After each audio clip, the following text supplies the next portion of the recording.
उन दिनों आश्रम के चारों ओर दीवार नहीं बनी थी। सब ओर से खुला होने से कोई कहीं से भी आ जा सकता था। मैं भोजन बनाने के लिए रसोई घर के अंदर था। थोड़ी देर बाद जब बाहर निकला तो कुछ बकरियां पपीते के पेड़ों का नाश्ता कर रही थी। यह देखकर मैं क्रोध से तमतमा गया तथा एक लकड़ी उठाकर बकरियों को मारने के लिए भागा। बकरियां भला कहां पकड़ में आने वाली थी। मैंने बड़ी दूर तक उनका पीछा किया। हाफ गया तो लौट आया। मेरा बदन क्रोध से जल रहा था। निढाल होकर लेट गया। अभिमान तथा प्रशंसा पाने की लालसा चूर चूर हो चुकी थी। उस दिन भोजन करने का भी मन नहीं हुआ। बस लेटे लेटे ही नींद आ गई। स्वप्न में महाराज श्री के दर्शन हुए। कहने लगे, क्या तुझे उस खेती तथा झाड़ों के प्रति राग नहीं हो गया था? क्या तेरे अंदर प्रशंसा पाने की लालसा नहीं थी? यदि यह सब कर्तव्य बुद्धि तथा गुरु सेवा की भावना से किया होता तथा यदि तू कर्तव्य कर्म के रहस्य को समझता तो आज तुझे यह निराशा एवं दुख नहीं सहन करना पड़ता। एकदम मेरी नींद खुल गई।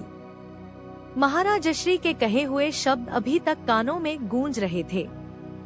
कर्म योग का रहस्य अभी भी मेरी समझ में नहीं आ रहा था। विचार किया कि महाराज श्री के लौटकर आने के उपरांत पूछेंगा, किंतु एक बात स्पष्ट थी कि सेवा भाव के स्थान पर मेरे मन में प्रशंसा पाने की इच्छा अधिक थी। उसी आशा के कारण निराशा हुई थी। जब गुरु महाराज बाहर अपने भक्तों साधकों के यहाँ अथवा अन्य किसी स्थान पर भ्रमण के लिए जाते थे तो सदैव कोई ब्रह्मचारी या दूसरे लोग ही उनके साथ जाया करते थे तथा सदैव ही मुझे आश्रम पर छोड़ जाया करते थे। एक बार जब महाराज श्री मुझे आश्रम पर छोड़कर भ्रमण के लिए पधारे तो मन में बहुत बुरा लगा। विचार आया कि मेरी स्थिति तो केवल आश्रम में सेवा करने के लिए है या चौकीदारी तक ही सीमित है। जब भी महाराज श्री भक्तों के यहाँ जाते हैं मुझे कभी भी साथ नहीं ले जाते। मन में बड़ी ग्लानि तथा निराशा हुई। सायं का समय था। कुछ लोग आते ही थे। एक सज्जन जो कि काफी सुलझे हुए तथा मुझ पर बहुत दयालु थे, शाम को आए तो मुझे पूछ बैठे कि गुरुजी के साथ आप कभी बाहर नहीं जाते? उनके इस प्रश्न ने मुझे अपना दिल खोलकर उनके समक्ष रख देने का अवसर प्रदान कर दिया। मैंने कहा, ऐसे मेरे भाग्य कहाँ। मैं तो आश्रम की देखरेख के लिए ही हूँ। बाहर जाने के लिए दूसरे लोग बहुत हैं। हमारी बारी कैसे आएगी? मुझे निराश देखकर उन्होंने कहा, आप घबराइए नहीं। एक दिन आप भी महाराज श्री के साथ जाएंगे और सारा भारत घूमेंगे। निराश क्यों होते हैं? फिर उन्होंने समझाते हुए कहा, देखिए, सेवा मार्ग बड़ा गहन है। सेवक की अपने लिए कोई आकांक्षा नहीं होती। जहाँ उसका स्वामी उसे काम में लगा देता है वहीं अपना अहोभाग्य समझकर लगा रहता है। न किसी प्रकार का सम्मान चाहता है, न सुविधा तथा न ही अपने लिए कोई आकांक्षा होती है। आपके मन ही यह ग्लानि सेवक धर्म से मेल नहीं खाती। इसलिए आप उदारता पूर्वक गंभीर होकर सेवक धर्म पर विचार करें।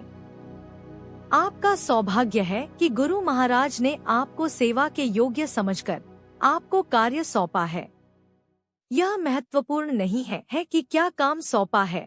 महत्वपूर्ण यह है कि आप पर विश्वास करके आपको सेवा कार्य दिया है। अतः अभिमान रहित होकर, सेवा भाव से युक्त होकर पूरे उत्तरदायित्व के साथ उस काम में लगे रहें। इसी में आपका कल्याण है। भविष्य में जब गुरु महाराज अन्य किसी कार्य के योग्य समझेंगे तो आपको वह काम दे देंगे।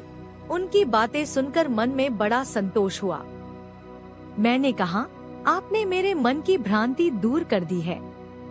मैं सेवा करते हुए भी अभिमान के वशीभूत हो गया था। मन में कई आशाएं पाले बैठा था और वे आशाएं पूर्ण नहीं होने पर निराश होने लगा था। अब मेरे अंतर में कोई ग्लानि नहीं है। मैं ग्लानि मुक्त तो हो गया पर मुझे अपनी मानसिक दशा पर बहुत रोना आया। मैं इतना अज्ञानी हूँ कि इतनी साधारण सी बात भी न समझ पाया। वास्तव में ये सारी बातें मुझे पहले से ही ज्ञात थी। लोगों को मैं यह सब समझाता था, किंतु अपने मन की मलिनता के कारण भ्रांति में पड़ गया। जब कोई मार्गदर्शक मिला तो मार्ग दिखाई देने लग गया। मैंने सेवा धर्म पर गंभीरता पूर्वक गहन विचार किया एवं गुरु महाराज की कृपा के फलस्वरूप सेवा धर्म के जो पक्ष उभर कर मेरे अंतर में कोई ग्लानि नहीं है प्रकाशित हुए, वे इस प्रकार हैं। 1. अभिमान सेवा भाव का विरोधी है। अभिमानी यदि सेवा करता भी है तो उसके सेवाच्युत हो जाने की आशंका बनी रहती है। अभिमानी कई बार ऐसा समझने लगता है कि उसके स्वामी का महत्व उनकी सेवा के कारण बना है। यदि वह सेवा से हाथ खींच ले तो स्वामी महत्वहीन हो जाएगा। वह यह नहीं समझता कि उसे सेवा का अवसर प्रदान करके उस पर उपकार किया गया है। 2. सेवक किसी प्रकार के आदर की कभी कामना नहीं करता। सम्मान भाव सेवा भाव का विरोधी है। वह यह नहीं सोचता कि वह सेवा करता है इसीलिए उसे महत्व मिलना चाहिए, हर बात में उसकी पूछ होना चाहिए। 4 व्यक्ति इकट्ठे हों तो उसे उचित आसन मिलना चाहिए। वह सदैव अपने स्वामी का ही आदर चाहता है तथा स्वयं उनका सेवक बनकर रहने में ही संतुष्ट रहता है। 3. सेवक कभी अपने मन में ऐसा भाव नहीं लाता कि वह सेवक है। वह अपने स्वामी अथवा सेव्य का आभार मानता है कि उन्होंने अपार कृपा करके उसे सेवा का अवसर प्रदान किया, अर्थात वह सेवा नहीं कर रहा अपितु उसके स्वामी उससे सेवा ग्रहण कर रहे हैं। वह उसे जब जिस सेवा के योग्य समझते हैं अथवा जब जैसी इच्छा होती है वह सेवा ग्रहण करते हैं। 4. यह आवश्यक नहीं कि स्वामी अपने सेवक को कुछ करने का स्पष्ट आदेश ही दे। यदि किसी समय वह कोई इच्छा व्यक्त करते हैं तो सेवक उसे भी स्पष्ट आदेश से कम नहीं समझता। सदैव ही स्वामी के हित में, स्वामी की प्रसन्नतानुसार सेवा में रत रहता है। सेवक का अपना कुछ नहीं होता, जो कुछ भी है सभी उसके स्वामी का ही है, यहाँ तक कि सेवक का शरीर, मन, समय तथा आंतरिक वृत्तियाँ सभी उसके स्वामी की ही होती हैं। 5. क्रोध मनुष्य को पागल कर देता है। क्रोध में मनुष्य उचित अनुचित का विवेक खो देता है। कब किसको क्या कहना इसका भी भान नहीं रहता। क्रोधी मनुष्य कई बार अपने स्वामी का आदर भी नहीं रख पाता और न कहने योग्य बातें कह जाता है। अतः क्रोधी मनुष्य सेवा के सर्वथा अनुपयुक्त है। इसी प्रकार लोभ, मोह, काम भी इसी श्रेणी में आते हैं। सेवक के चित्त में केवल एक ही भाव रहता है, गुरु सेवा का भाव। उसे केवल अपने गुरु की प्रसन्नता चाहिए और कुछ नहीं। 6. गुरु का स्वरूप मंगलकारी है। वह सदैव शिष्य की हित कामना ही करता है। कई बार शिष्य को गुरु की बात समझ में नहीं आती, किंतु इस बात को गुरु ही समझ सकता है कि कब किस तरह शिष्य का कल्याण करना है। अतः शिष्य का श्रेय इसी में है कि बिना मीन मेख निकाले गुरु की बात को स्वीकार कर ले। 7. गुरु के अनेक शिष्य हैं। सभी गुरु की व्यक्तिगत सेवा करना चाहते हैं, क्योंकि व्यक्तिगत सेवा को सबसे ऊंची सेवा मानते हैं। यह उनका भ्रम है। यह संभव नहीं कि सभी शिष्य व्यक्तिगत सेवा में लग जाएं। यह बात भी है कि यदि सभी शिष्य गुरु के आसपास ही घूमना शुरू कर दे तो बाकी काम कौन करे? भोजन बनाना, साफ सफाई करना, बगीचे में पानी देना, बाजार करना, आने जाने वालों का सत्कार करना, अनेक कार्य हैं जो गुरु सेवा के ही अंतर्गत हैं। गुरु का मन बड़ा उदार होता है। सारा आश्रम उसमें समाया होता है। उनके सभी शिष्य उनकी संतान के समान होते हैं। जो शिष्य मौन रहकर गुरु की नजर से दूर आश्रम के अन्य कार्यों में लगा रहता है, उसकी सेवा को कम नहीं आंका जा सकता। 8. गुरु सेवा के साथ साथ यह ध्यान रखना भी आवश्यक है कि अन्य सेवकों के साथ प्रेम एवं सौहार्द बनाकर रखा जाए। गुरु सेवकों में प्राय मन मुटाव हो जाया करता है, जिसे सेवकों तथा सेवा कार्य के हित में कदापि नहीं कहा जा सकता। अंततः तो गुरु कार्य की ही हानि होती है। जो शक्ति गुरु प्रदत्त कार्य में व्यय होना होती है, वह आपस में टकराने में व्यय होती रहती है तथा गुरु प्रसन्नता भी प्राप्त नहीं हो पाती। 9. सेवक को उदार हृदय होना आवश्यक है। गुरु के दर्शन करने के लिए बाहर से लोग आते रहते हैं, उनकी भी सेवा करने की इच्छा होती है। उन्हें सेवा का अवसर प्रदान करना सेवक का कर्तव्य है। कभी कभी दूसरे को सेवा का अवसर देना भी सेवा ही होती है। इससे सेवक का महत्व कम नहीं होता, वरन बढ़ता ही है। 10. महाराज श्री सेवा में जीवन के विकास की बहुत महिमा कहते थे। उनका कहना था कि यदि थोड़ा समय सेवा में व्यतीत कर दिया जाए, बाकी समय राग द्वेष युक्त व्यवहार में व्यतीत किया जाए तो साधक को अभीष्ट फल प्राप्त हो पाना कठिन है। यह ठीक है कि सेवा नहीं करने से कुछ सेवा करना अच्छा है, किंतु आध्यात्मिक उत्थान के लिए जीवन का प्रत्येक पल तथा अपने द्वारा किया जाने वाला प्रत्येक कर्म सेवामय होना चाहिए। 11. सेवक साधकों में प्राय यह वृत्ति देखी जाती है कि गुरु की समक्ष उनकी आज्ञा का पालन करते हैं, किंतु उनकी अनुपस्थिति में ढीले पड़ जाते हैं। उनका ऐसा मानना है कि गुरु महाराज अब यहाँ नहीं है। उन्हें गुरु शक्ति की सर्वव्यापकता पर विश्वास नहीं होता, अतः गुरु शक्ति के साथ तादात्म्य स्थापित नहीं कर सकते।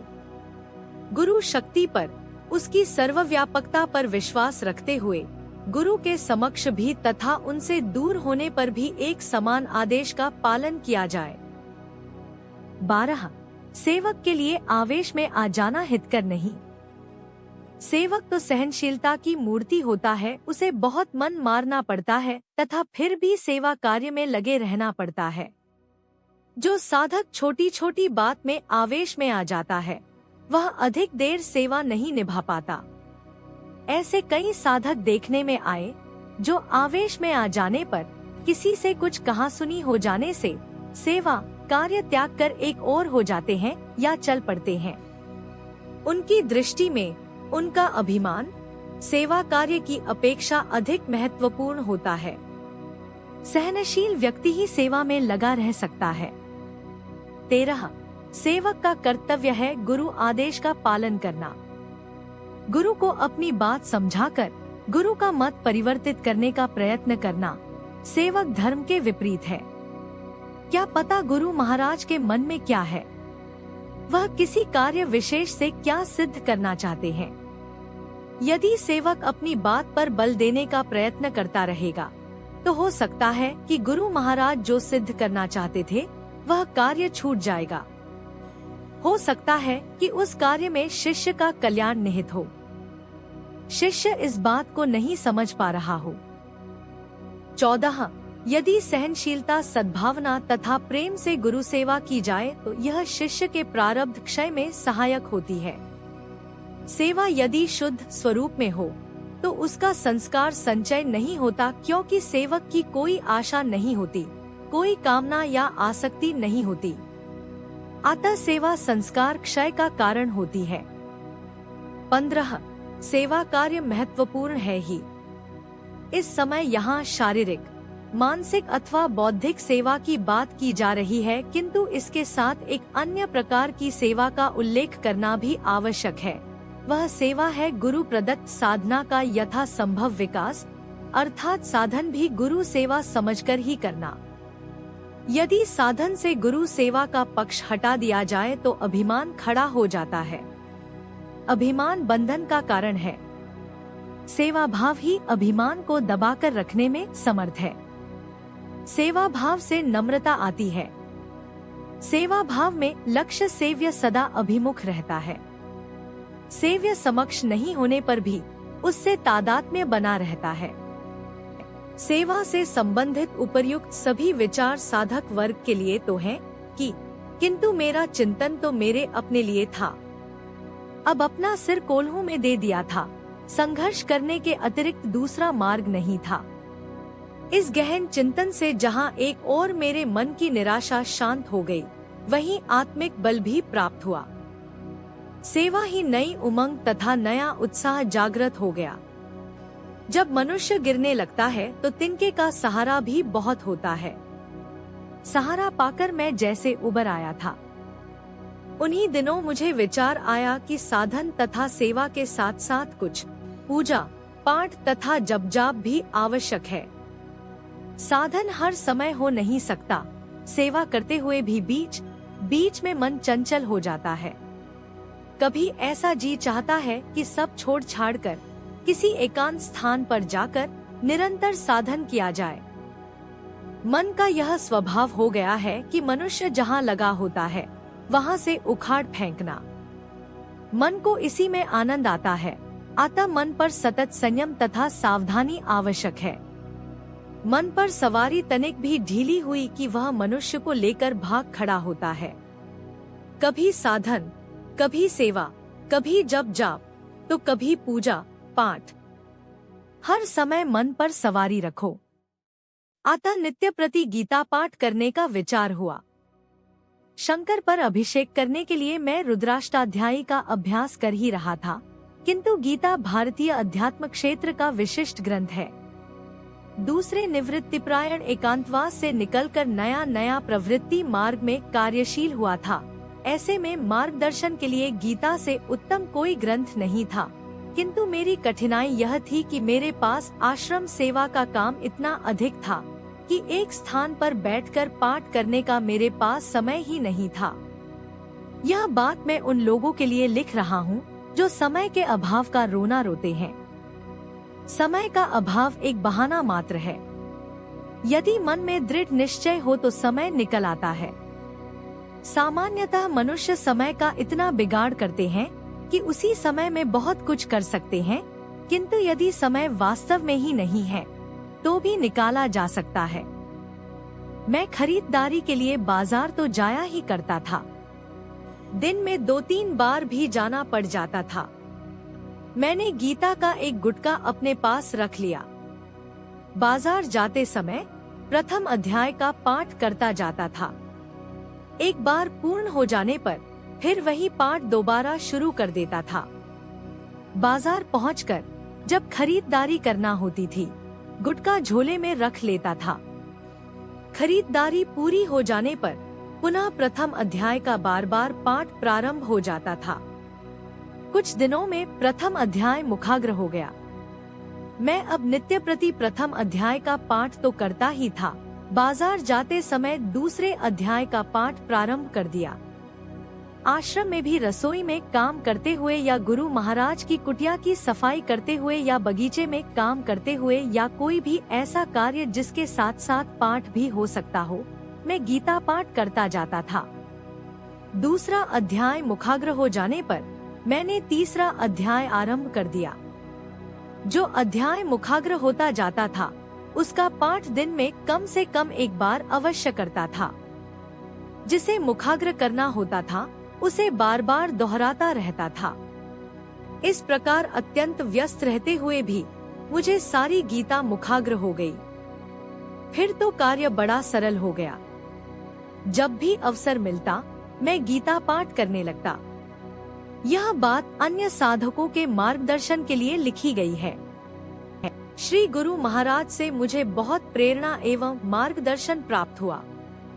कई बार मैंने अपने मन में कई प्रकार की शंकाएं उदय कर महाराज श्री को परखने का प्रयत्न भी किया, जो कि मेरी एक मूर्खता ही थी, किंतु हर बार गुरु महाराज के प्रति श्रद्धा एवं आदर का भाव अधिकाधिक ही विकसित होता गया। महाराज श्री का व्यक्तित्व अनूठा तथा अलौकिक था। एक बार आश्रम में कोई भोजन बनाने वाला नहीं रहा।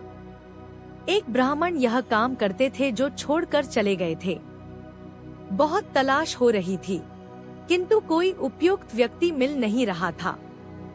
एक बूढ़ी महिला ने यह काम करने के लिए अपनी सेवाएं अर्पित करने का प्रस्ताव रखा।